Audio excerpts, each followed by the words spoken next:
Të nderuar shikues, ju përshëndes. Do të jemi së bashku në minutat e editarit informativ, ku ndër të tjera do të ndiqni. Rreshtet e shiut kanë përfshirë qarkun e Gjirokastrës, duke shkaktuar problematika në disa akse rrugore dhe zona të banuara. Si pasojë e erozionit, 13 banesa janë vlerësuar në rrezik dhe banorët janë evakuuar për arsye sigurie. Ndërkohë, strukturat shtetërore dhe vendore ndodhen në terren për monitorimin e situatës, rikthimin e aksesit në zonat rurale dhe përballimin e pasojave të motit të paqëndrueshëm. Drejtoria Rajonale e Trashëgimisë Kulturore në Gjirokastër vijon monitorimin e objekteve të trashëgimisë kulturore në terren për shkak të kushteve të pafavorshme atmosferike. Ekipet kanë intensifikuar mbikëqyrjen për të evidentuar çdo ndikim të mundshëm dhe për të marrë masa parandaluese. Bashkia Dropull ka miratuar buxhetin e vitit 2026 në vlerën e 445 milion lekë të reja, me 77 milion lekë të ardhura nga taksat lokale. Prioritet mbetet plani social 2025-2028, ku parashikohet ndërtimi i shtëpisë të moshuarve në Dhuvjan, si dhe rikonstruksioni i rrjetit të brendshëm elektrik. Ulja e ndjeshme e temperaturave ka sjellë rritje të fortë të virozave në Sarandë, me fluks të shtuar në urgjencën dhe repartet e spitalit Petronako, veçanërisht për probleme respiratore. Sipas pneumologut Niko Kuri, ngarkesa pritet të rritet deri në fund të janarit dhe fillim shkurti.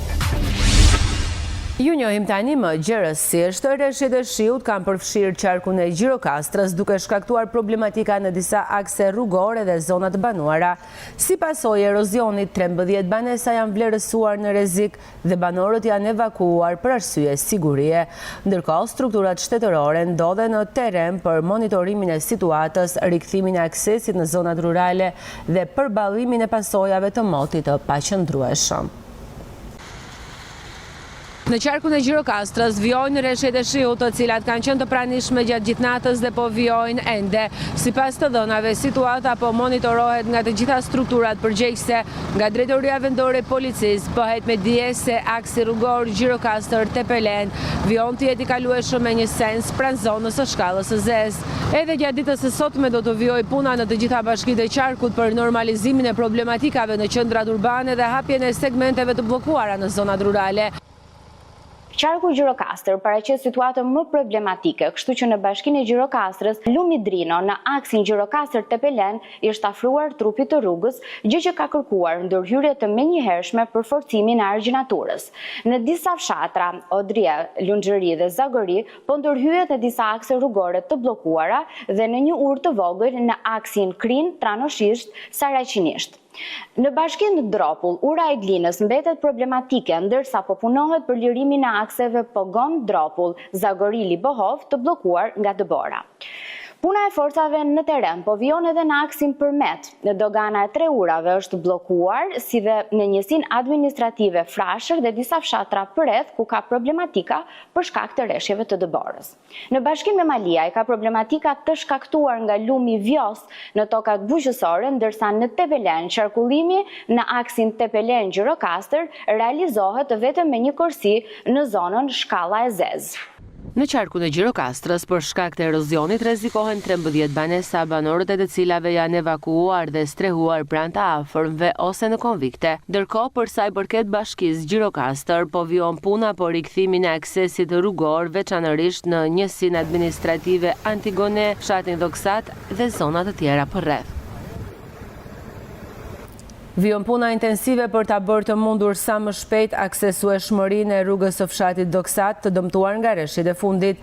Strukturat e bashkisë Gjirokastër në bashkëpunim me shërbimet teknike janë angazhuar për pastrimin e inerteve dhe stabilizimin e segmentit të prekur, me qëllim rikthimin e qarkullimit normal për banorët e zonës. Njëkohësisht, ndërhyrje po kryhen edhe në të gjitha akset rurale të dëmtuara nga moti i keq për të garantuar akses, siguri dhe vazhdimsi të shërbimeve për komunitetet. Autoritetet vendore bëjnë me dije se ndërhyrjet po kryhen me prioritet për të garantuar sigurinë e lëvizjes dhe aksesin e shërbimeve bazë, ndërsa puna do të vijojë deri në normalizimin e plotë të situatës. Drejtoria rajonale e trashëgimisë kulturore në Gjirokastër po vijon monitorimin e objekteve të trashëgimisë kulturore në teren për shkak të kushteve të pafavorshme atmosferike. Ekipet kanë intensifikuar mbikëqyrjen për të evidentuar çdo ndikim të mundshëm dhe për të marrë masa parandaluese me synim garantimin e qëndrueshmërisë strukturore dhe mbrojtjen e vlerave kulturore. Rreshjet e ditëve të fundit që kanë përfshirë qarkun e Gjirokastrës kanë sjellë problematika në disa prej monumenteve të kategorisë së parë duke shkaktuar degradim të objekteve dhe dëmtime të çative. Sipas të dhënave, situatash duke u monitoruar nga afër, janë evidentuar problematikat të cilat kërkojnë ndërhyrje emergjente. Gjatë kësaj periudhe, për shkak të rreshjeve shumë të dëndura të shiut, që sollën situata të paparashikuara në qarkun e Gjirokastës dhe më shumë në qytetin e Gjirokastës, nga ana e DRTK-s janë kryer inspektime në disa prej monumenteve, të cilat kanë patur problematika edhe para këtyre rreshjeve. Konkretisht në qendrën historike në zonën në objektet si në Karagjozat, kategoria para, po edhe në Lëmani në Pazar të Vjetër, ka patur degradim të strukturave të çative apo të mureve të objekteve, pasi këto objekte janë prej kohësh të abandonuara dhe janë në rrezik shëmbje. Një vëmendje e shtuar po i kushtohet edhe urave monument kulture, të cilat po inspektohen vazhdimisht nga punonjësit e DRKK-s me qëllim parandalimin e dëmtimeve të mëtejshme dhe garantimin e sigurisë së tyre. Vëmendja e shtuar i kushtuar objekteve si urat, të cilat janë inspektuar në mënyrë të përhershme, në mënyrë periodike në ana e specialistëve të drejtorisë për të patur edhe një informacion mbi gjendjen e tyre, pasi realisht kryerja e lumejve apo rritja e nivelit të tyre mund të sjellë dhe rrezikun e këtyre objekteve. Inspektimet në teren në objektet e kulturës në qarkun e Gjirokastrës do të vijojnë edhe në ditët në vijim, ndërsa për rastet problematike do të merren masa konkrete restaurimi. Bashkia Dropull ka miratuar buxhetin e 2026-s në vlerën e 445 milion lekë të reja, me 77 milion lekë të ardhura nga taksat lokale. Prioritet për këtë bashki mbetet plani social 2025-2028, ku parashikohet ndërtimi i shtëpisë të moshuarve në fshatin Dhuvjan, si dhe rikonstruksioni i rrjetit të brendshëm elektrik. 445 milion lekë të reja është buxheti i Bashkisë Dropull për vitin 2026. Ndërkohë, të ardhurat nga taksat lokale llogariten në 77 milion lekë. Në kuadër të realizimit të planit social 2025-2028, Bashkia Dropull ka parashikuar ndërtimin e godinës së shtëpisë të moshuarve në fshatin Dhuvjan për vitin buxhetor 2026. Një nga investimet kryesore që kemi miratuar në Këshillin Bashkia është qendra e të moshuarve, që nuk do jetë më fjalë, po vitin që vjen ne do bëjmë procedurat, kemi vënë një pjesë të lekëve nga buxheti i bashkisë, edhe presim dhe mbështetjen e ministrisë përkatëse për të na mbështetur. Po ne morëm vendimin, Këshilli Bashkiak ka marrë vendimin, edhe do ta fillojmë këtë vit, se është e domosdoshme për bashkinë tonë. Rikonstruksioni i rrjetit të brendshëm elektrik është një tjetër investim për vitin që sapo filloi. Mbaroi faza e parë është ndriçimi i rrugës Vanistër-Haskov, rruga ditësore, me materialet nga Fondi Shqiptar i Zhvillimit, edhe Fondi Shqiptar i Zhvillimit kemi marrë materialet dhe për hyrjen e rrugë e fshatit Frashtan deri te manastiri sipër që do ndriçohet komplet, hyrjen e rrugës të fshatit Dhuvjan, edhe nga Shën Parashkevia, nga kisha e Shën Parashkevis deri te amfiteatri Adrianopolit. Këto materialet kanë ardhur, janë në magazinat e bashkisë për t'i bërë neve si bashki, se punën e bëjmë neve. Njëkohësisht, drejtuesit vendor në Dropull presin investime të tjera edhe nga buxheti i shtetit. Nga buxheti i shtetit për thirrjet që hapen në ministri, neve kemi bërë aplikime. Tani ato mund të dalin në janar dhe nuk mund ta dim që sot po jemi fitues në projekte apo jo. Fondi i pagave për punonjësit e Bashkisë Dropull për vitin 2026 arrin në 165 milion lekë të reja. Bashkitë Jugore ka nisur zbatimin e VKM-s për dëmshpërblimet e shkaktuara nga zjarret dhe përmbytjet e vitit të kaluar. Sipas nënprefektit Kristaq Kiço, fondet janë shpërndarë në të gjitha bashkitë me Bashkinë e Finiqit më të avancuarën, ku administrohet një fond prej 1 milion euro, ndërsa procesi do të mbikëqyret nga prefektura.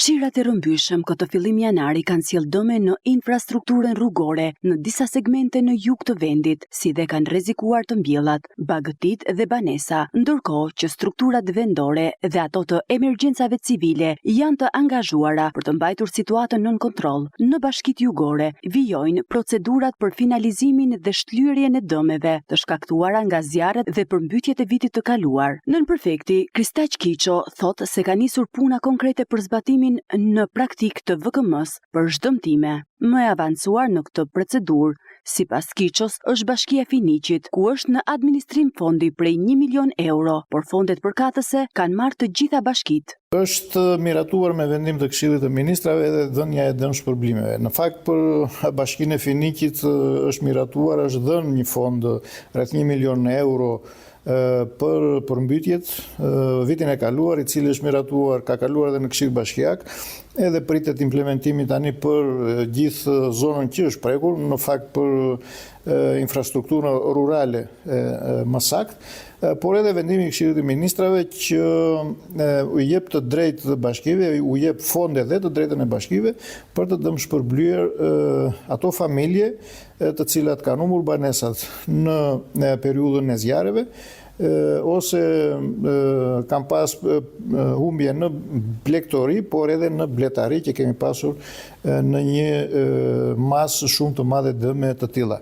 Këtu do ngarkohen bashkitë me zbatimin e këtij vendimi të Këshillit të Ministrave, të cilët kanë bërë që në momentet e para, domethënë pas përfundimit të zjarreve, ka bërë vlerësimin e dëmeve që janë shkaktuar, dhe kuptohet me komisionet, siç e parashikon ligji, do filloj të jepet edhe dëmshpërblimi për këto dëme që janë shkaktuar. Sipas nënprefektit Kiço, bashkitë kanë bërë gjithë vlerësimin e dëmeve në terren dhe procesi i shpërndarjes do të mbikëqyret nga prefektura, duke patur një komunikim të vazhdueshëm me bashkitë.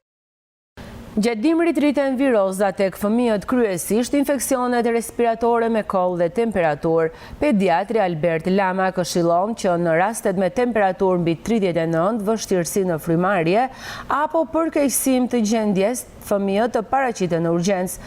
Mjekët rekomandojnë higjenë të mirë, shmangje të ambienteve të mbipopulluara dhe vaksinim kundër gripit për fëmijët me imunitet të dobët. Stina e dimrit shton edhe virozat tek fëmijët, ndërsa mjekët këshillojnë prindrit se si duhet të veprojnë kur shfaqen simptomat dhe kur është e nevojshme të paraqiten në urgjencën spitalore. Mjeku pediatër Dr. Albert Lama ndan disa këshilla praktike për prindrit se si duhet të veprojnë në këto raste.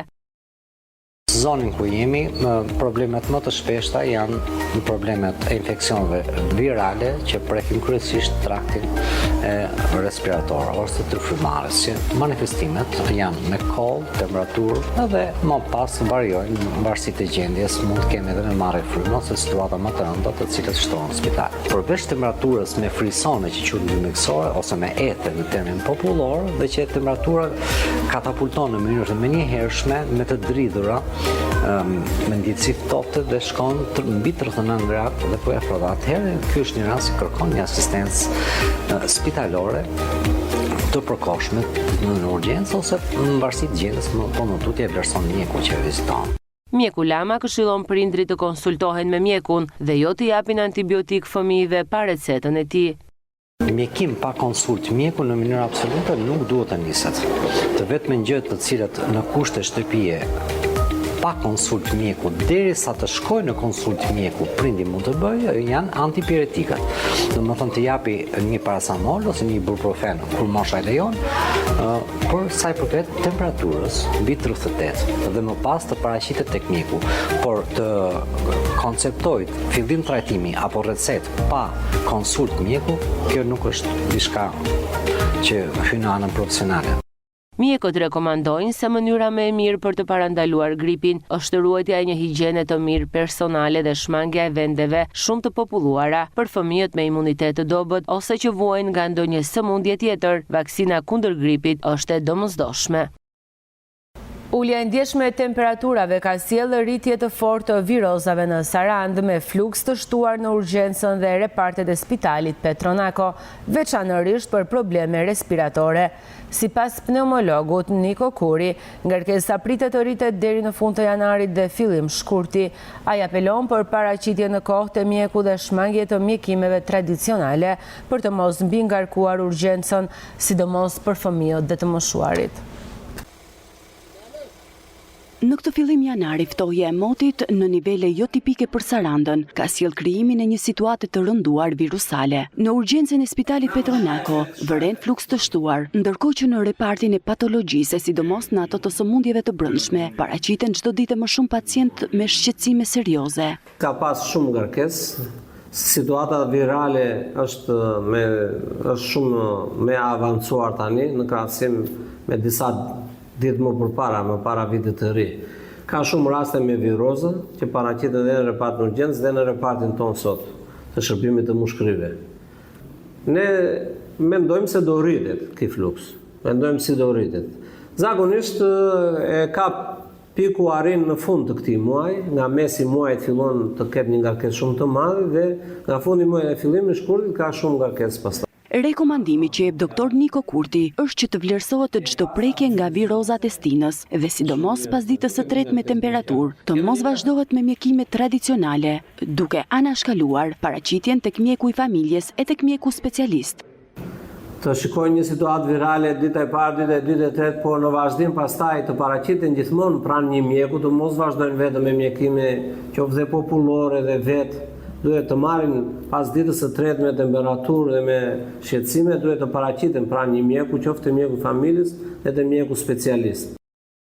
Ulja e temperaturave parashikohet të jetë edhe gjatë javëve në vijim, e kjo e bën të nevojshme rritjen e kujdesit prej tyre, ashtu dhe vlerësimin në kohë të çdo ndikimi në parametra shëndetësore, sidomos tek fëmijët edhe tek të moshuarit.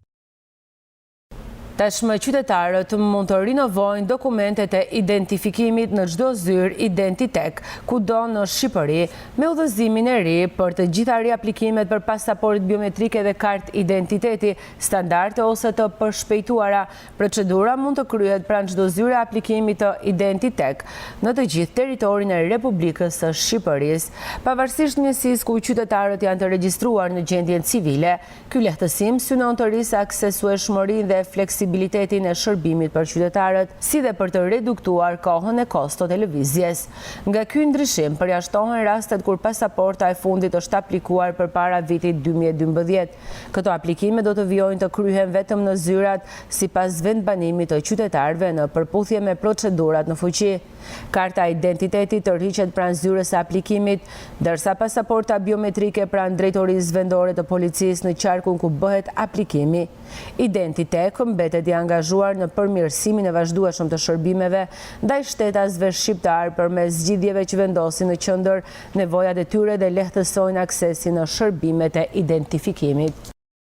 Të nderuar shikues, kemi mbritur në fund të minutave të ditarit informativ. Ju faleminderit për vëmendjen, shikim të këndshëm të programeve në vazhdim. Bashkë mirë takofshim.